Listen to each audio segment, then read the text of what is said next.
देखो ये 2024 में आया सवाल, बातें नहीं। सबसे पहले सवाल को समझ लो। कह रहा है एक अपचाई, अब आप बताओ अपचाई में अपचाई ट्रांसफार्मर में प्राथमिक कुंडली फेरों की संख्या कम होती है ज्यादा? ठीक है, ज्यादा होती है। किसकी तुलना में? द्वितीय कुंडली में फेरों की संख्या की तुलना में। ठीक है, तो एक अपचाई ट्रांसफार्मर संचरण लाइन वोल्टेज को 2200 वोल्ट से 220 वोल्ट करता है। इसका मतलब बीपी बराबर कितना है? बीपी बराबर कितना है? 200 वो 2200 वोल्ट और कन्वर्ट करता है 220 वोल्ट में। तो बीएस बराबर कितना है? 220 वोल्ट। भूमि आवाज ना करो, ठीक है। यहाँ पे ध्यान से देखो, मैं फिर बाद में पल्ले नहीं पड़ी, समझ लो। तुम वीडियो चाहे लास्ट बार देख जा रहो, और अगर तुमने पता लगा ध्यान ना लगाओ तो समझ कुछ नहीं, समझ लो। तो बीएस बराबर कितना? 220 वोल्ट। प्राथमिक कुंडली में 5000 फेरे हैं, यानी एनपी बराबर 5000 फेरे।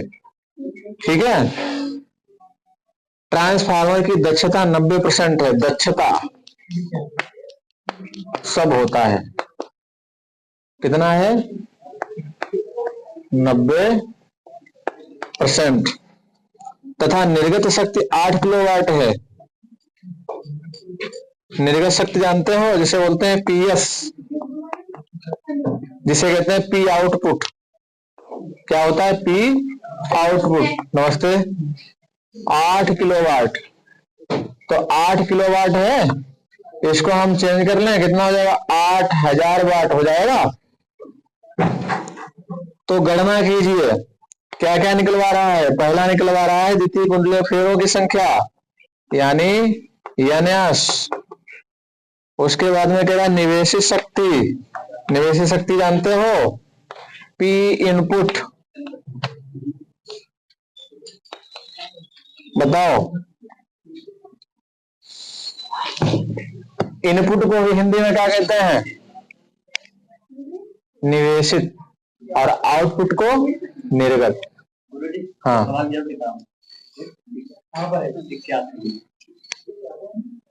ले 2024 में आएगा सवाल, 2024 का सवाल आ गया। 81 नंबर का है, और तुम लोग 81 नंबर डाल लो। यहाँ पर 85 या 81 डाल लें, क्योंकि तुम्हारी ही किताब से फोटो सारे खींचे गए हैं। ठीक है, 81 नंबर पे सवाल है ये, यही वाला, और 2024 में आया है। हाँ, तो यहाँ पर हम लोग देखते हैं, सबसे पहले हम क्या निकालें? परिमाण अनुपात निकालें। और परिमाण अनुपात क्या होता है? आर बराबर होता है बी एस बटे बीपी। ये सूत्र कभी मत भूलना। तो 220 बटे 2200, 0 से 0 काट दिया, 22 इक्कन 22, 22.220। 1/10 को क्या ले सकते हैं? 0.1। आर बराबर कितना है? 0.1। ठीक है, तो फर्स्ट पॉइंट तो निकल आया है। फर्स्ट पॉइंट क्या होता है? स्मॉल आर बराबर एनएस बटे एनपी होता है। तो हमें एनएस निकालना है, तो एनएस बराबर क्या हो जाएगा? आर गुणे एनपी। आर का मान कितना है? 0.1। किसी के समझ में ना आए तुरंत टोक देना, ठीक है। 0.1। एनपी का मान 5000। बताओ जल्दी, कोई नहीं बताएगा, बताओ। 0.1 और 5000 की गुणा करें, क्या करें? बताओ। हाँ, वेरी गुड। पॉइंट से 1 0 काट देंगे, ठीक है। पॉइंट हटा के 0 काट देंगे तो कितना हो जाएगा? 500। तो एनएस का मान कितना आता है? 500। ठीक है, और उसके बाद में क्या कह रहा है? उसके बाद में कह रहा है पी इनपुट। हमने अभी तुम लोगों को बताया, हमने तुम लोगों को अभी बताया, क्या बताया? कि पी आउटपुट पी इनपुट के बराबर होता है। लेकिन यहां पर हमें क्या करना है?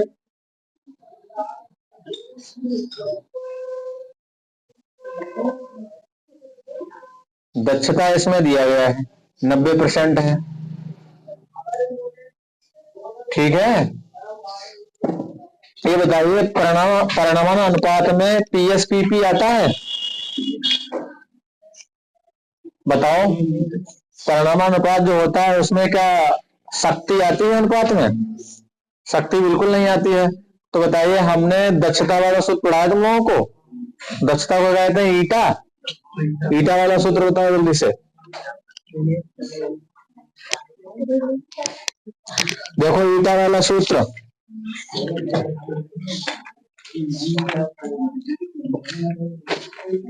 ईटा बराबर होता है बीएस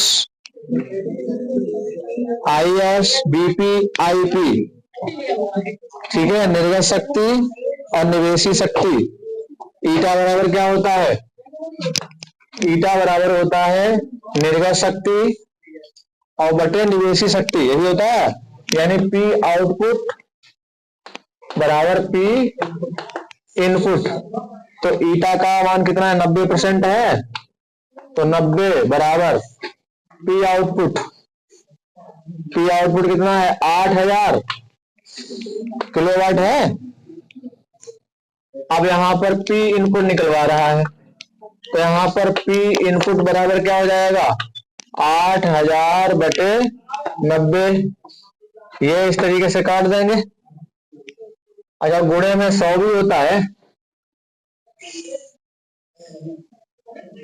90% है ना। 8 बटे कितना आता होगा? 9 आता है। 80 बटे 9 आता हो किलोवाट। 80 बटे 9, 80 बटे 9 किलोवाट। 80 बटे 9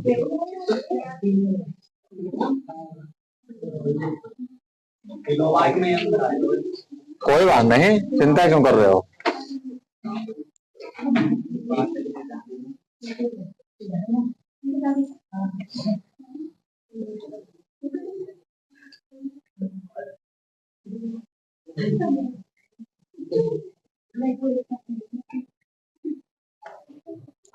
ये गुणे इधर भी तो 100 लगेगा।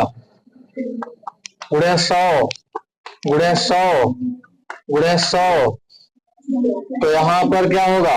देखो 1 2 3 4, 1 2 3 4 और बटे 9 बार। तुम इतना आंसर रखो, कोई गलत नहीं कहेगा। अगर यहाँ पर हम देखो, ये जो 3 जीरो है इनको हम किलो में बना ले, तो यहाँ पर क्या हो जाएगा? 80 बटे 9 और तब इसको कर सकते हैं किलोवाट। किलोवाट।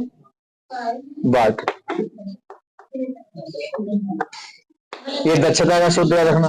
दक्षता क्या होता है? दक्षता होती है पी आउटपुट और बटे पी इनपुट। ये दक्षता होती है। दूसरी चीज हमेशा ध्यान रखो, एक आदर्श ट्रांसफार्मर जो होता है उसमें पी आउटपुट पी इनपुट के बराबर हमेशा रहेगा, नहीं तो वो आदर्श ट्रांसफार्मर नहीं कहलाएगा।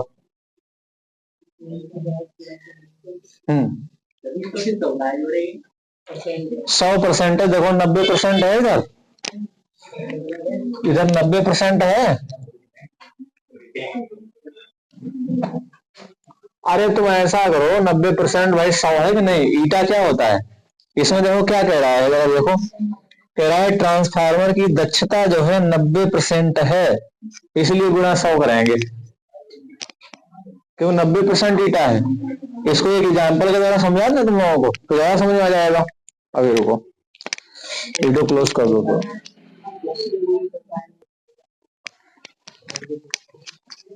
देखो यहाँ पर जो 90% है और यहाँ पर 8000 है, तो 90% जब इधर आएगा यानी पी इनपुट निकालेंगे तो 90 बटे 100 हो जाएगा।